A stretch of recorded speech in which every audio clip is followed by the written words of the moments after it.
The first Koun Khmer homecoming experience was better than I could have imagined. First group, they were so amazing, and truly I felt that I was able to help them on this healing journey and reconnecting with Cambodia. There was, a lot of emotions come up when you come to a country that feels like home, but at the same time it also feels a bit foreign. And there's that feeling of like that longing for belonging and connection, and feeling what I want them to get out of this trip is, by the end, is like I want them to feel like they are Koun Khmer and they are Khmer enough.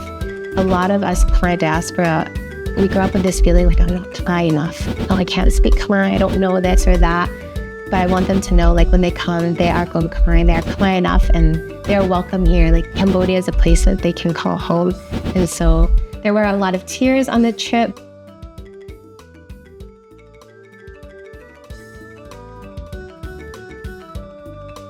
Yeah, so I recently started Selarati last year, and the first offering is a Koun Khmer homecoming experience. And this is a 10-day group trip for Koun Khmer diaspora from around the world to come to Cambodia on this homecoming journey to really reconnect with their roots, the culture, the language, the history, but to do it together with other Koun Khmer from abroad. And that's the really special thing, is like I am guiding them on this journey as somebody who is a diaspora, like Khmer diaspora. I kind of went through that journey of coming to Cambodia, and it really stemmed from, it's something I wish I had when I first came. I felt in a lot of ways I had to figure out how to do everything on my own here in Cambodia. Of course, I had amazing help from people like my family, but navigating it as somebody who is Khmer-American,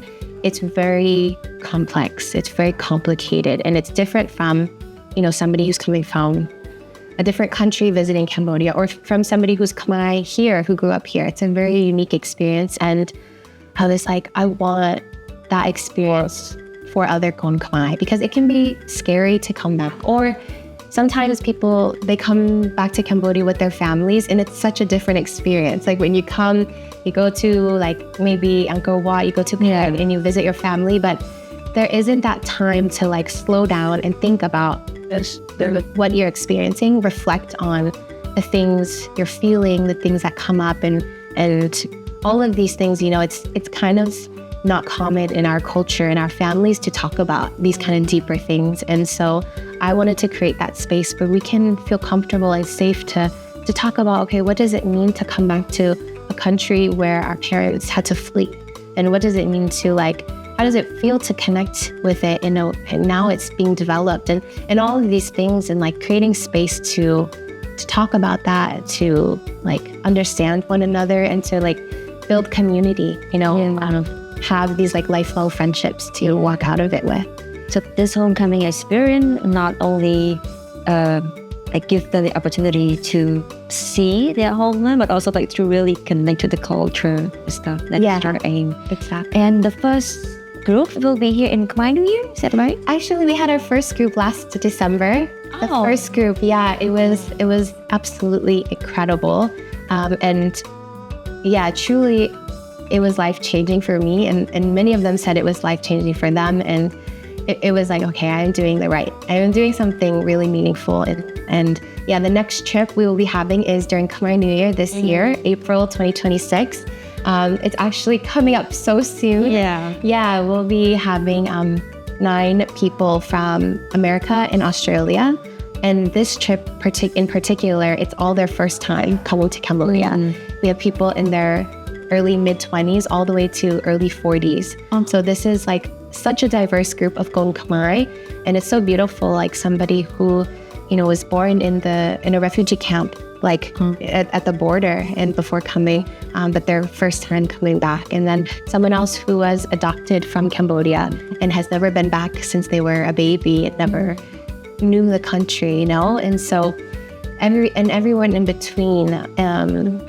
It's so special. But this specific trip is really exciting because it's the first Khmer New Year trip. And Khmer New Year is kind of a central part of our Khmer identity, especially in the diaspora.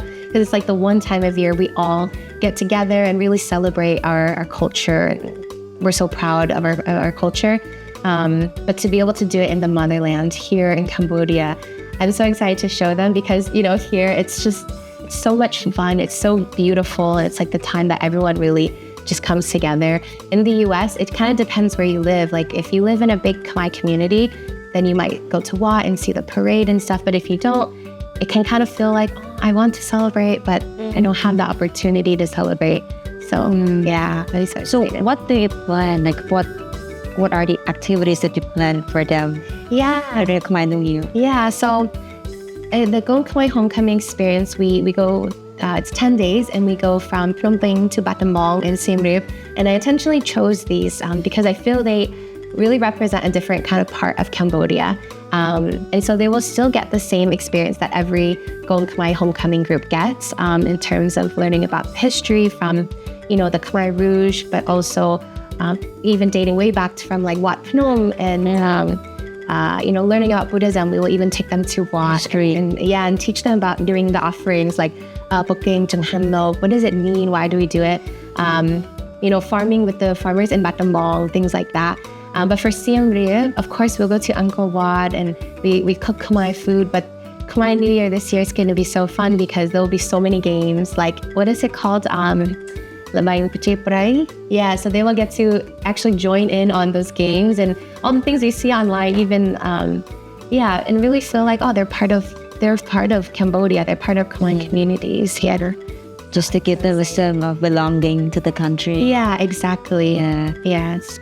So you brought the first group successfully last December. So can you share your experience a little bit with like taking them to around the country? And the first Koun Khmer homecoming experience was better than I could have imagined. First group, they were so amazing, and truly I felt that I was able to help them on this healing journey and reconnecting with Cambodia. There was, a lot of emotions come up when you come to a country that feels like home, but at the same time, it also feels a bit foreign. And there's that feeling of like that longing for belonging and connection and feeling, what I want them to get out of this trip is by the end is like, I want them to feel like they are Koun Khmer and they are Khmer enough. A lot of us Khmer diaspora, we grow up with this feeling like, I'm not Khmer enough. I can't speak Khmer. I don't know this or that. But I want them to know, like, when they come, they are Koun Khmer. They are Khmer enough, and they're welcome here. Like, Cambodia is a place that they can call home. And so there were a lot of tears on the trip, but, tears of joy and, touching, like, such touching moments. And also just seeing the friendships that formed, like, truly lifelong friendships, and seeing them even go back to the U.S. and hang out together and meet. So yeah, it's such a rewarding experience. Yeah. How much of this experience reflects your own journey? Yeah, this Koun Khmer homecoming experience was really built off of my journey coming to Cambodia, and I really developed it in a way that not only selecting the places that have so much meaning to Cambodia and to me, but creating specific experiences that are not just like typical tourist experiences, but ones that are very tailored to Koun Khmer from abroad. For example, like I created this one tour in Battambang where I hire the motorbike drivers, and everyone gets to drive on the back of the motorbike with their bu or bong or something, and they feel, like they're in the community, they're connecting with locals here and learning about the livelihoods here.